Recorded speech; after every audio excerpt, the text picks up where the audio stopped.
Alright, you guys, sorry I didn't do the X-Men films last week, but I'm going to get them done this week, and happy July, of course.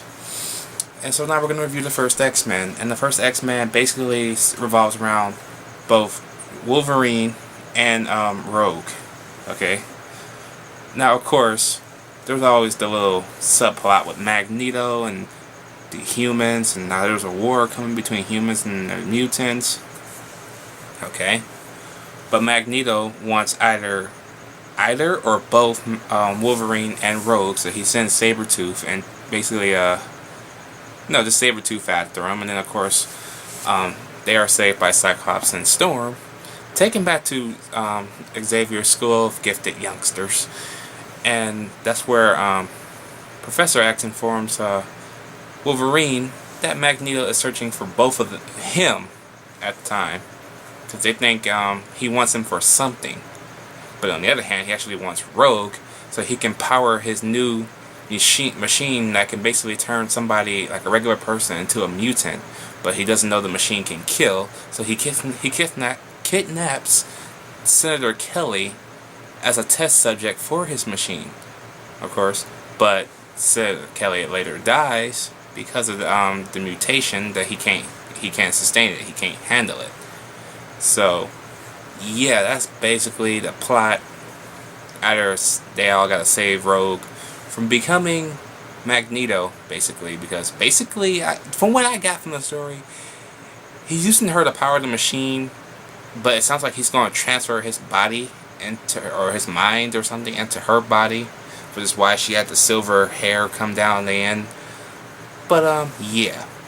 So other than that, the original X-Men is not my favorite one. It's not the best for me out of the whole trilogy. I still think X2 and Last Man Standing and Last Stand are the two best ones for me. But being that this was only the second Marvel film to be released 2 years after we got the release of Blade, of course, in 1998, Bryan Singer did a good job. Okay, and I do believe the screenplay was written by David Hayter, who we all know voices Solid Snake in the Metal Gear Solid games. So that's why the film kind of looked kind of odd. Cause ever since I was a kid and I saw this movie for the very first time when I bought the VHS, that's how long ago it was, I'm like, this is a fucking weird movie. Okay, I don't remember the cartoon or comics being this fucking weird, you know what I mean? But now I understand. It almost has like that Metal Gear Solid-esque feel to it, you know what I mean?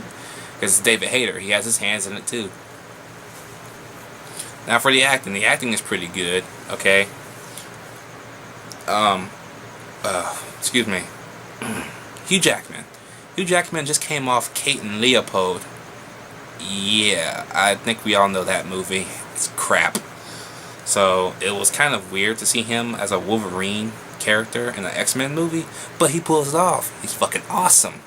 Okay? Gotta love Hugh Jackman. And Paquin, so fucking cute. Oh my god. Too bad she's married to Bill Compton in real life. Yeah, Sookie and Bill are fucking in real life, besides on camera. So, so that's a sad note. Halle Berry's boobies are looking nice and big and perky. Only problem with her character is she doesn't have the accent. I know Storm has an accent. She does.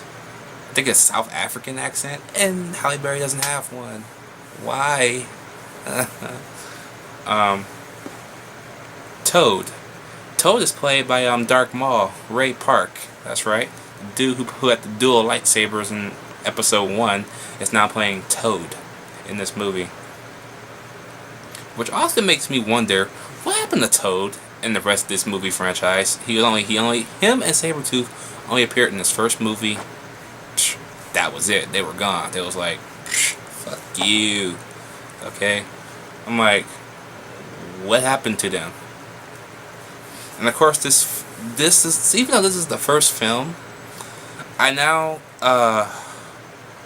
this is what I call the X-Men plot hole syndrome that Fox will never address, and you just have to live with it. The fact that Logan and Sabretooth fight each other in this movie, but they don't know who they are. Yet when we get to X-Men Origins Wolverine, they are supposedly brothers. yeah. Yeah. That's a big plot hole. But yeah, just like I said, you gotta learn to live with it. Overall, this was a good origin story, if you will. If you can call it an origin story, it's not really an origin story of the X-Men. This is an origins. How can you call this an origin story? There's not really much origin to it, you know. Professor X agrees to help Logan find more information about his identity when he helps him figure out what Magneto wants with, and supposedly with him, but it was actually with Rogue. Okay, not really much origin to it, but it was a good first incarnation of the franchise, and I easily give X-Men a B-. It was an okay film, not the best one. 3 years later, we will get the best one, and yeah, I will be reviewing that best one later on. So let me know what you guys think about X-Men down below. Did y'all like it? Did y'all hate it? Out of all of them, which one is your favorite? X-Men, X2, Last Stand, or X-Men Origins Wolverine? For me, it's gotta be X2. I mean, I like Last Stand, I like Wolverine, but X2, that was the first one I seen in theaters. It's probably the only X-Men film I seen in theaters until the release of First Class. No, that was the first.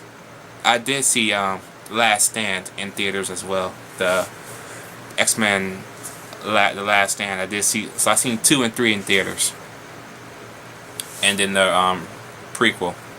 So yeah, I'm out.